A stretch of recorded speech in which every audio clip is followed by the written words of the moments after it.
So, hello everyone. Welcome to the Business Plugs Mixer. And so, this is a pre recorded conversation. So, it is being played to you after the fact. So, you can still leave your comments and we'll come back and we'll address any questions you have.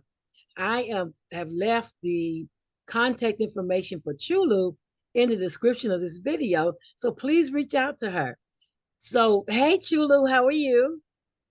Hi, I am great. I'm excited to be here and have a conversation with you and your community. It's an honor.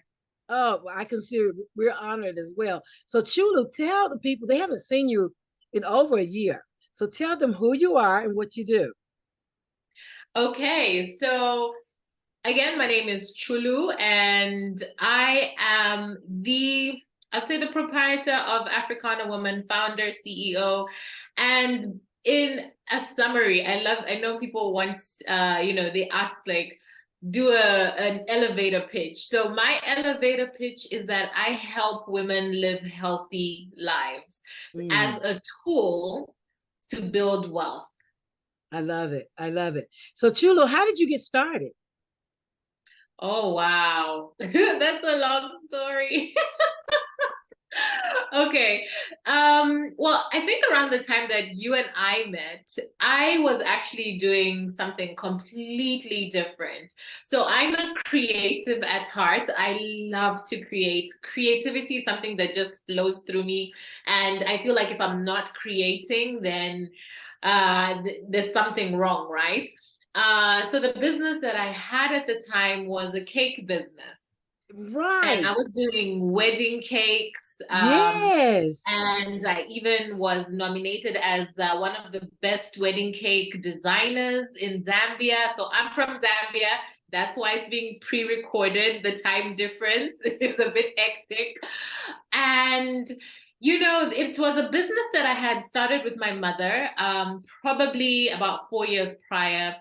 At the time, she was retiring and she was kind of panicking around what would fill her time, right? So I was just thinking, okay, you've done this baking thing, like, why don't we take it seriously and take it to the next level? So that's what we did. We partnered, and she did the baking side, and then I did the decorating side. And we started with, just normal cakes, and eventually grew into focusing on wedding cakes. Now, around 2019, yeah, it should have been 2019, she left the country, and I remained with the business. But I think what became more and more apparent is that the business wasn't necessarily my business or something that I had true joy in, Hmm. It was something that I was doing because of my mother. But then she wasn't there anymore. So then, just to go through the motions, just to make sure I'm doing the orders became harder and harder. It was like there was lead in my legs to move, you know what I mean? And I just didn't understand because this wasn't a business that was failing. In fact, it was growing, it was doing well, but I did not feel that I was in the right space. Mm. And I felt very disconnected. So I remember we were in the same program with Patrice Washington, Purpose to Platform, and I went in with my cake business, but I walked out with Africana Woman. Absolutely. So that was a bit of a process to go through. There was a lot of shedding and grieving and tears that happened. But essentially, what happened was I had to really reflect on my own personal journey, my own values, my own interests, and where I really felt that uh, I was called to make a real impact in people's lives. Mm. And that led me to I started writing. So I started off with a blog, which is the Africana Woman blog. And then eventually it grew into a podcast. And then it grew, expanded even further into a community. And now we have programs for the community. So yeah, Yeah, I long know story short. it. But back where those cakes were gorgeous, like unbelievable, the cakes that you and your mom made. I do remember seeing pictures of those in your catalog for them to select from. I do remember Yeah. that. And so now that you are doing Africana Woman, it has a component in it about wholeness, about the story, right? Mm-hmm. About each one's personal story, your personal journey. Yeah. Yeah, so you help women get that mindset together, right? Yes, it's very much about working through your mindset, identifying limiting beliefs, Mm, and really acknowledging um, what your story is, what your block is. What is the story that you actually told yourself about, let's say, trying to achieve a certain goal, but you don't seem to be getting there. But maybe you told yourself a story that you couldn't achieve it because XYZ. yeah. So, but the thing is, so many of us work on autopilot, and Hmm. until you can actually name a thing, it Yeah, cannot be addressed.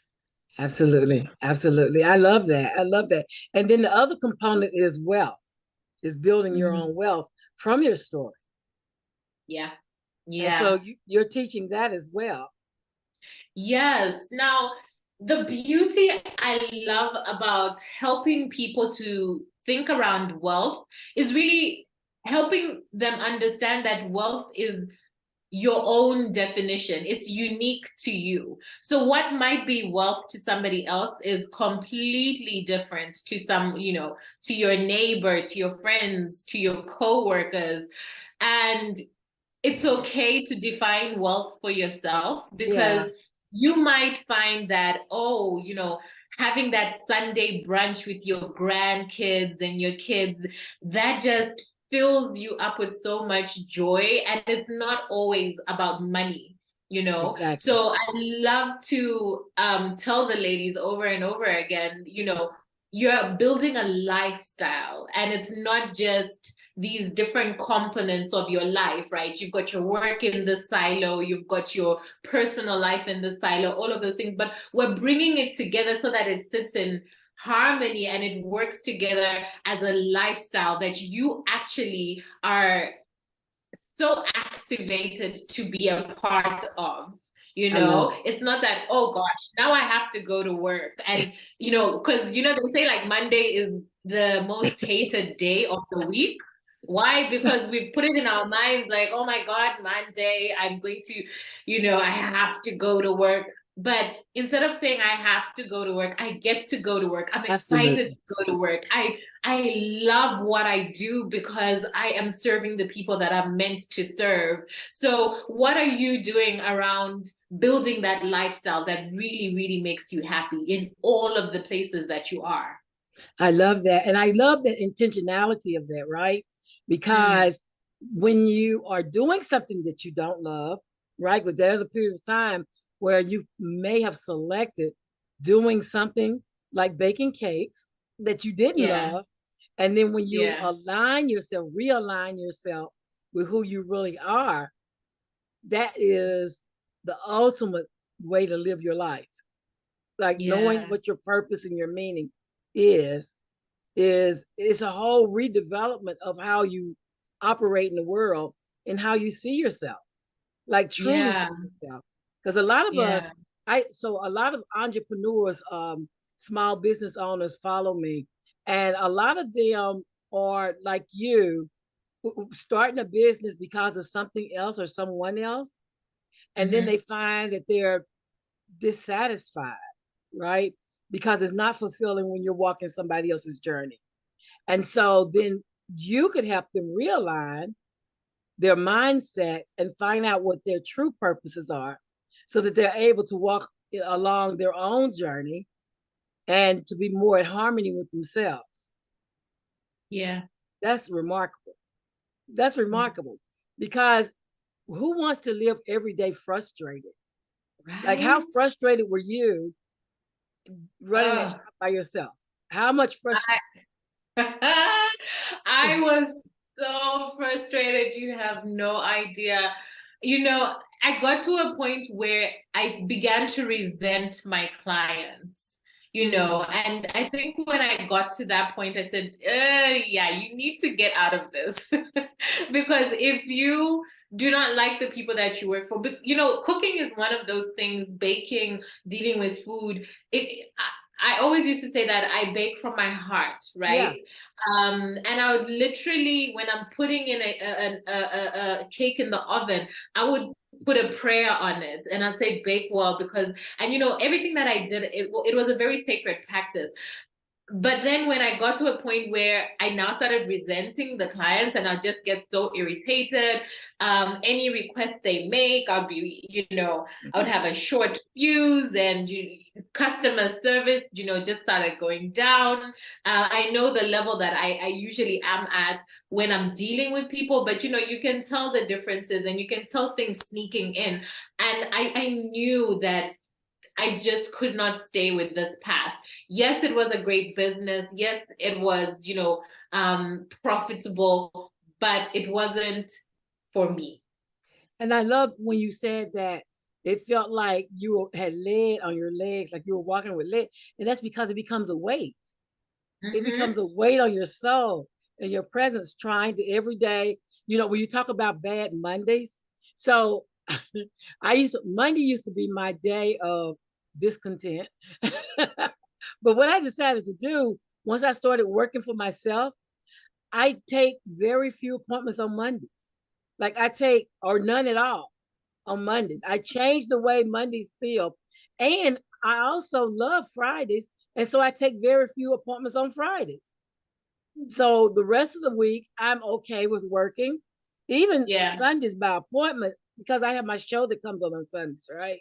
So I don't really mind working the other days. It's just that I transition into my week and then I Mm-hmm. transition into my weekend. And so having the flexibility to do that makes life so much easier for me. Yeah. So it's Yeah. finding, it's finding who you really are. Not that that's why my show purposely comes on Sunday evening, because I Mm-hmm. want people to have a transitioning period into Monday without Yeah. feeling so yeah. Yeah. As my Yeah. granddaughter told me once, "Oh, grandma, that's ugh." and so that you don't feel like that, but just giving people encouragement so they look forward to Mondays, so they look Mm-hmm. forward to doing something different or having a different plan or heard something Sunday evening that helps them set themselves on fire Monday morning, right? Trying to readjust the day.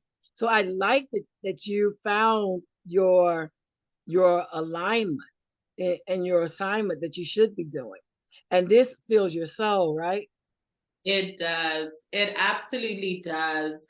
You know, I've been doing this now for 2 years. I started in 2020, and it's still very much a journey and learning what exactly is working, what exactly is, um, is where I'm most effective. And Mm-hmm. I think in the first year, the first few months, um, I had to learn that what I do is akin to planting a seed. You know, I think a I love lot it. of times in other industries, other businesses, you get results immediately. But I work with people, and when you're working with people, it takes time, right? It takes time for them to adjust, to accept, Right. to implement changes and things like that, you know. So whereas I was coming from a space where I'm used to quick wins, that quick satisfaction, all of that, now I had to, you know, slow it down a little bit and just like say, okay, what you do is planting seeds, seeds of hope, seeds of joy, seeds of, you know, helping people to make a different change, even if it's just a small aligned, you know, change A in tweak. alignment with Yeah. their life. Yeah. And that can actually come into fruition much later.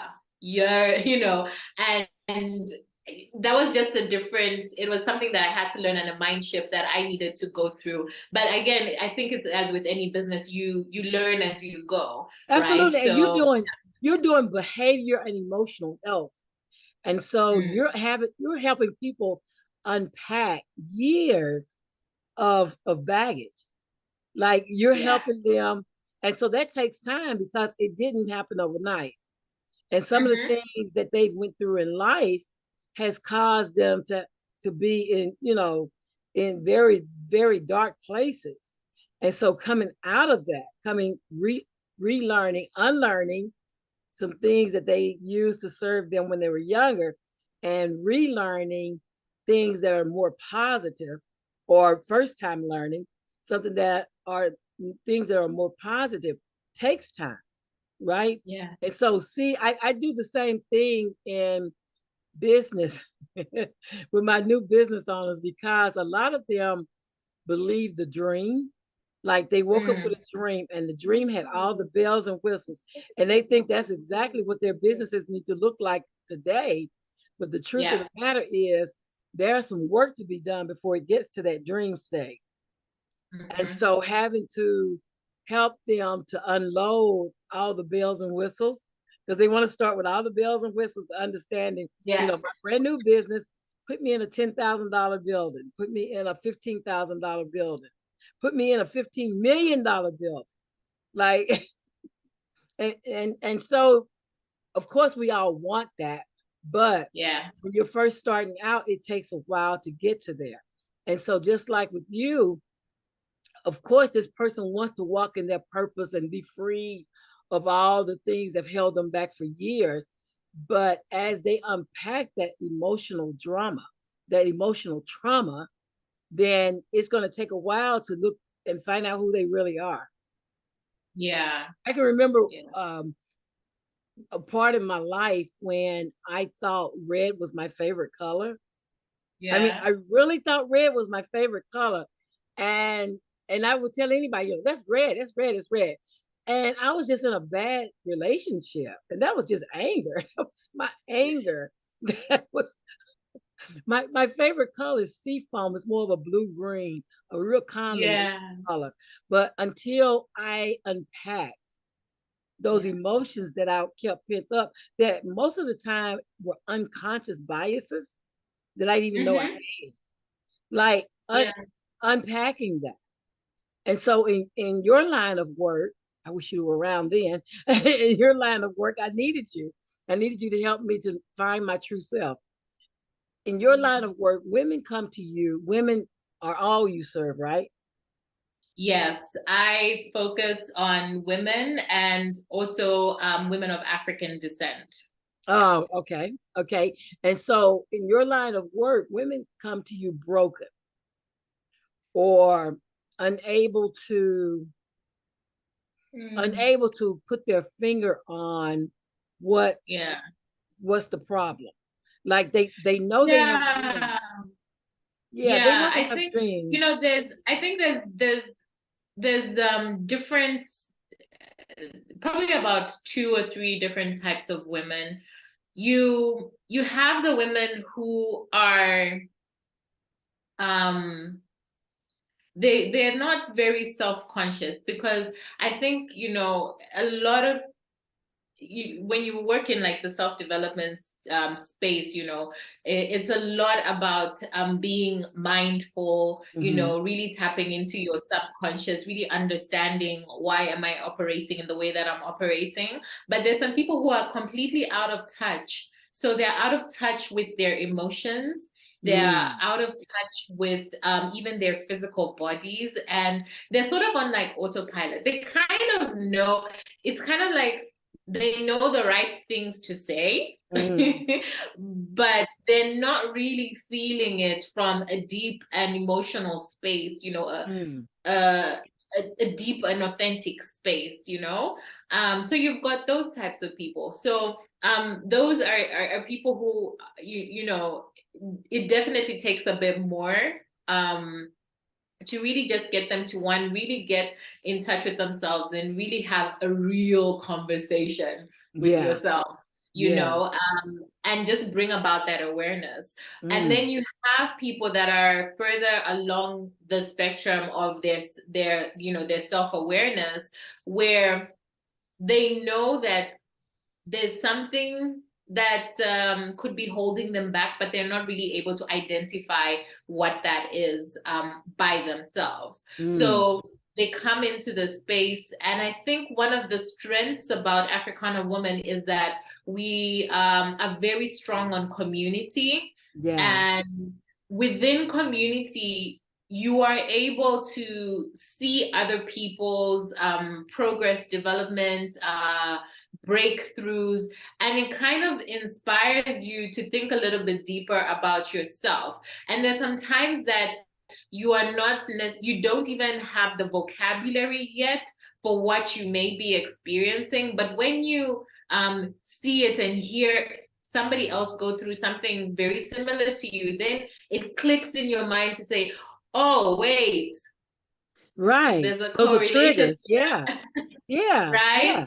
And then you begin to start developing the words for some of the things that you're feeling. We've grown up in homes that we didn't have the emotional vocabulary. Mm. You weren't really allowed to feel your feelings as a child, right? Right. uh, so Yeah. Because you you all the just don't time. have the vocabulary to say that, oh, in this, what you did made me feel sad or Right. unhappy. It's just kind of sitting in your body, but you don't know how to vocalize it and say it out loud. So yeah, so I think you have people that will come in at that stage where they sense that, okay, I'm not too sure how to break through this, but let me come and be in that space. Yeah, so it's an interesting It thing. sounds interesting. I was just thinking how you hear all the time, oh, you're in your emotions. Don't be emotional. Don't, you hear guys, especially like men, they're told not to cry or not to show their emotions. But then women too, they're like, oh, you're a woman, so you're so emotional. You Mm-hmm. and I think it was one saying that said, you make the worst decisions when you use your emotions, when you come from Mm. an emotional space. And it's everything to squash part of who you are. Yeah. Like if you're an emotional being, Mm-hmm. then it's like saying, "Oh, cut that arm off because that arm is not acceptable." But Right. that arm is a part of you. That arm is a part of you, and so if you can be taught how to use that arm to serve you rather than to Mm-hmm. hinder you, Yeah. and so Yeah. that's a switch of thinking. That's a shift in. Yeah. Yeah, so Yeah. I But applaud you. yeah, and I think I also just want to mention how I've been talking more about this. With your mental health, it's Mm. one of those things where we need to normalize that it should just become part of your normal routine to do like a mental health hygiene check. Mm. Ah, Because you wake up every day, you brush your teeth, you bath, we hope. You do all these things because it's good for you. yeah. You exercise, that's for your physical body. But what are you doing for your mental health, for your emotions? How are you making that something that's routine and you're able to just check on it? As business people, as entrepreneurs, what happens, we get we get we get a bit reflective at the beginning of the year, or maybe around this time when we're planning for next year. So we plan out the different quarters, and then we start executing, but we don't actually give ourselves time to, or we don't put it in our calendars to say, okay, let me reflect.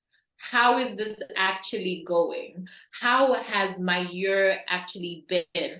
And when I'm saying reflecting, not necessarily even just reflecting on your business, but then also checking on yourself. How do I feel about this? Um uh how does it impact my life as a whole? Is it still aligned with Mm. my values? that I set out from? Like, are we actually doing a check on that? And I think we need to normalize just making it like part of like a hygiene And I think, process that we right, do because ourselves. stereotypically, when you talk about anything that's behavioral health, like especially people of color in my culture, we don't want to talk about behavioral health. You know, we use words like crazy or retarded or some other negative connotation when it comes to behavioral health. And so being acceptable and knowing we go to see every other, if we have a pain in our leg or a pain in our head or a pain in our arm, we'll go check those pains out, but we don't check our emotional health at all. Yeah. Well, we don't check Yeah. into it. We don't try to understand it. We don't get in touch with our feelings of how we really feel about things. In fact, most of the times we are taught to shut down and control any emotion that we naturally have. Yeah. Yeah. I mean, just when you're speaking, I'm thinking about, for example, I did a workshop end of 2020 called Audit Your Business. And one of the modules that was very powerful was just about grieving the year. And, grief isn't necessarily it's not always about loss of a person, right? Right. So if somebody passed on, but you could have had to, for example, in my case, I had to let go of my team because weddings were no longer, you know what I mean? When they shut down everything. So I had to let go of my team. And that separation, I had to grieve that, Yeah. Yeah. There's so many things that could have happened in your businesses. Maybe you had to fire somebody, or maybe a business partnership didn't quite work out. Maybe you felt betrayed, whatever it is. But if you don't process those emotions, it can come and bite you in the future, right? You could have trust issues because, you told yourself the story that, when I work with this type of person, then they will betray me. But Yeah. really, what you should have done is just said, I feel angry, hurt, betrayed because of this particular incident that happened, and allow yourself to feel whatever, like let it come through, however it comes through. It's okay to just feel it I and love it. feel through those emotions, and then afterwards you can think around, okay, what are the strategies that I can put in place to make sure something like this doesn't happen? What are the things, the warning signs to say, this could be leading to this type of situation, so how do I dive, how do I put in those measures to make sure that something similar doesn't happen again? But again, it's about, like you said, just when we bottle things up and we don't actually process them, it doesn't help us in the long run. Right. I lost my job after 26 years. And that was the longest relationship I had had outside of my family. And so I took a month off to just feel it, right? Because it was like a divorce or a death. That was because along with me losing that position, I lost some of those relationships that I had built over that time. And so being able to process, to stop and to process what I felt helped me to, one, feel those feelings and get them out so that it doesn't turn to anger, right? Because you don't want to be angry and bitter. And then also to understand what was my part and how can I ensure that I get to live the life I want to live. Like, because when you lose your income, your lifestyle is subject to change, Yeah. especially when, it was all of your income. And so that's how I created my business. I created LSMB Business Solutions simply because I wanted to put my financial health back in my control. I didn't want my financial health to be at the whim of somebody's signature on a piece of paper again. Yeah. That's frightening when you've learned to live independently. Very frightening. And Yeah. so, yeah, I get that you need to process. We don't stop and process. I love now. So I bought Oprah's journal, Mm-hmm. and started it November 1st. Okay. And I'm trying to make sure most people journal at night of what happened that day. I Yeah. can I am a morning, like by the end of the day, I am completely worn out. So I do it the first thing the next morning. I go back and reprocess what happened the previous day and what things are notable. And then in Mm-hmm. all things, I try to think of moments of gratitude Yeah. for what occurred. Yeah. But it's the journaling part, the she always talks about creating the life that you want to live. Like a lot of us go on vacations to get away from our lives. But what if we could live, Yes. you know, they say, oh, well, I'm back to I hear time and time again people say, oh, well, vacation's over. Now it's back to the real life. But what if we Right. could create a real life that we didn't need to take a vacation from? You know, And I think like that's how what you're amazing doing. is that? I think that's Yeah. exactly what you're doing. I think you're teaching us how to create lives that we don't need a mental vacation from. Mm-hmm. Mm-hmm. But I think what you said is very interesting. And I would add to that you could actually be using work as an addiction, right? Mm. So when you have people that are workaholics, you're running away from something, you're running away from situations, be it at home, be it something that happened in the past. So, when you look at your life and the work that you do, is it an addiction or is it something that you actually really love to do, Mm. so really begin to understand what is the why behind what I'm doing, and and then change the story, and you can change it anytime. That's the beauty The about it, power. right? That's power. Yeah, I mean that's the power that we sometimes negate to take control of. Like we have Mm, the power to say no and or change or whatever. We have the power to be the narrator and the writer yeah. of our stories. Yeah. So having an understanding, and that's the power of choice that I talk about when I talk about my book. A lot of Mhm. people, like I was in my 30s before I realized, almost 40, before I realized, you really don't have to get along to go along to get along. Like a lot of us, Mm. to keep from having conflict, will silence our no just to keep the peace. But inside, we're dying. Mm. And so understanding what that is, understanding that this is not who I am, and I am watering down who I am just so I can fit in. Yeah. Yeah. And Yeah. that is so demotivating. Yeah. Yeah, it is.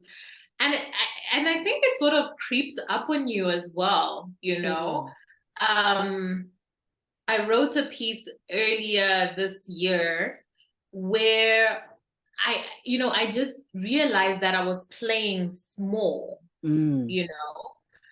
And when you play small, you say things like when people ask you, oh, what do you do? And you talk about your business with words like just, small, side, Little bitty. all of these words that are reducing the power of what you do. Yeah. And I think, again, we, like, in my culture, we have a lot of expectations of let's say women in particular to be humble and not necessarily speak about their wins and tell the world about it, you know. So when somebody asks you anything about yourself, you know, you say that one thing, but really you have done so many amazing things which you should be talking about, because if you're not advertising yourself, who's going to do it for you, you know? Absolutely. And just getting yourself to the space where you are confident in being able to say, this is who I am. Yes. And if you are intimidated by who I am, that has nothing to do with me. But you either accept me or you move on, you know? Uh, and that piece really, really just brought to my mind how, you know, I just thought about, okay, these are all of the things that I've done and they're amazing, but why do I talk about them as such small things, or maybe don't even Mm. mention them at all, you know? Mm. So yeah, so now I tell everybody everything. Because the thing about it, right? I mean, and it's not, so it only sounds like bragging in the Mm, ear of a person who hasn't lived up to their potential. Because mm, anyone who has lived up to their potential understands the power, the yeah, dedication, the sacrifices that you put in order to do those things. And so I think that's the thing, is we worry about whether somebody would think that we're bragging. yeah, And it's not yeah. really a brag. It's just like, matter of fact, these are the things I've accomplished in my life. And those things are a part of who I am. Yeah, So it's just a fact. just a fact. Yeah. Yeah. And so I think the more that we become comfortable in our stories, in who we are, in you giving us direction to be who we, giving us permission, because a lot of us need permission. They're waiting for a sign. You people that always Mm. say, God's gonna send me a sign. and they need someone to say, no, you're okay, and you have permission to be who you were designed to be. Yeah. Like, what a I will relief say that is. this though. I will say this. I think what I found with a lot of people, when it comes to their stories, they only want to claim the good parts and Mm, they don't want to claim the bad parts, mm. right? The things that may be shameful, the things where they feel they made a mistake. Um, you know, it feels like a failure or whatever it is, but we don't want to talk about the bad parts even to ourselves. Now, the problem with that is it it's again, it's like cutting off a limb from your body. You can't. I think that we need to reframe the way we think about failures, and let's say our weaknesses, because those are the things that we learn from. When we know better, we do better, and it's Absolutely. actually something that helped you to get to where you are right now. Absolutely.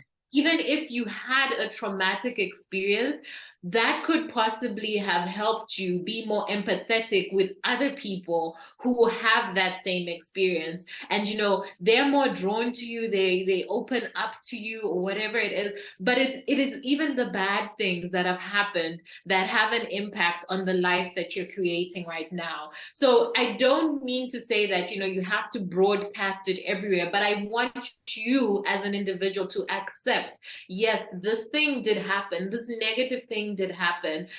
It did not break me, it does not define me, but it happened and this is what I learned. And And that's now I that. know better, I do better. Absolutely. And that's one of the things I wanted to do. One of the things I did when I wrote my book. So I wrote the Well Ran Dry Memoirs of a Motherless Child. And I talked about my life being without my mom, who died on Mm, Christmas Day when I was 9. And I talked about having my son at 14. But then I also oh, talked about a decision I made that I'll regret the rest of my life. But I made that decision at that time. And a lot of my family found out about that decision by reading the book, and they were like, whoa. But it was important to me to be authentic. It was yeah. important to me to not cut the story. because that was me giving the raw ugly, right? You know, the good, the bad, the indifferent parts of my life. It's important when you're telling your story. It was a part that my story was an essay that I wrote to purge, to make room, because you have to make room for newness.